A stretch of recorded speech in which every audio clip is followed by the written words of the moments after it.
Değerli izləyicilər, videonu bəyənib kanala abunə olun ki, hər kəs son xəbərlərdən anında məlumatlansın.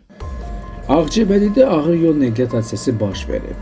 Xəbər verilir ki, hadisə rayonun Hindar qəsəbəsi arasında qeydə alınıb. Belə ki, Kia markalı avtomobili Vaz 2106 markalı maşınla toqquşub.